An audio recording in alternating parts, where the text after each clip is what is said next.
sur ce clip de la Ligue professionnelle américaine des combats féminins de MMA.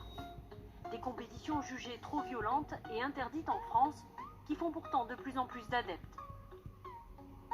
Mais dans le flou législatif, pour l'heure, seules les séances d'entraînement sont tolérées.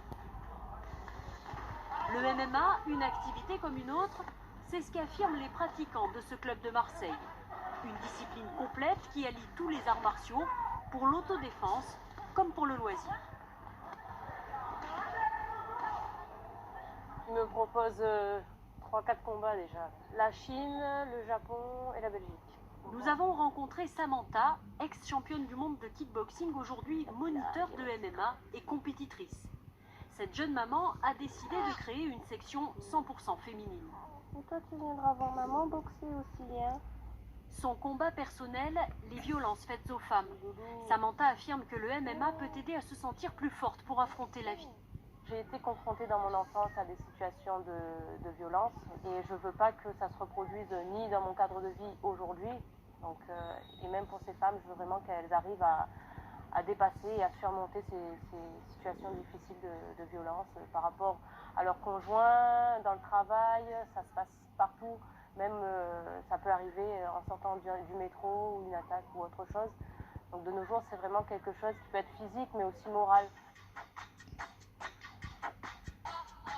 Samantha a choisi de dispenser ses cours dans la cité Frévalon, un désert social marqué par la délinquance où les femmes étaient en demande. Depuis son ouverture il y a quelques mois, le cours du mardi soir ne désemplit pas, le bouche à oreille fonctionne, les pratiquantes sont de plus en plus nombreuses. 5 pompes, 5 squats, 5 sit-ups, c'est parti! Adolescentes, étudiantes ou femmes actives, elles viennent ici pour apprendre à se défendre et pour se dépenser. Sabrina est ostéopathe et sa rencontre avec le MMA fut un coup de foudre. J'ai toujours fait de la danse et j'avais besoin de quelque chose pour me défouler, ça va? Ok. J'avais besoin de quelque chose pour me défouler et puis je me suis lancée.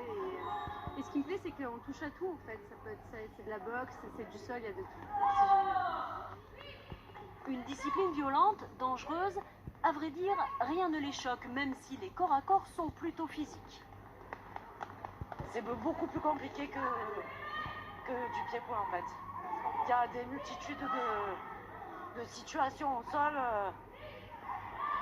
C'est super difficile en fait. Avec le MMA, on n'est jamais soumis parce que qu'on soit sur le sol ou debout, on peut toujours se défendre. C'est un sport complet et ça permet vraiment de se défouler, de prendre de la force, de la puissance et d'avoir plus confiance en soi. Seule obligation, le port de gants et de protège-dents. Tous les coups sont permis ou presque, mais pour Samantha, rien ne justifierait une interdiction de la pratique.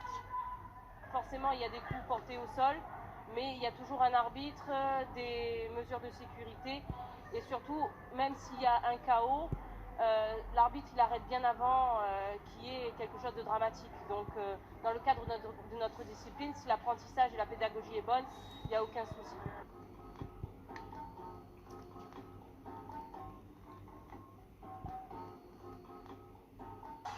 Entre deux entraînements au club, Elodie reprend ses recherches en neurosciences.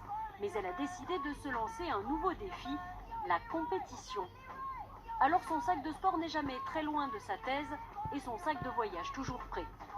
Les combats de MMA étant interdits en France, elle doit partir à l'étranger. Angleterre, Italie, Belgique, déjà 3 combats à son actif. Les préparations au combat sont quand même hyper difficiles, ça demande une rigueur de vie qui est vraiment très, très importante. Et c'est vrai que voilà, c'est dur pendant des mois pour se préparer, mais l'adrénaline qu'on ressent quand on monte dans la cage, quand on a ce combat contre notre adversaire, ça vaut vraiment tout ça. Et dès qu'on sort de la cage, le premier truc qu'on se dit, c'est quand est-ce qu'on recommence, quoi.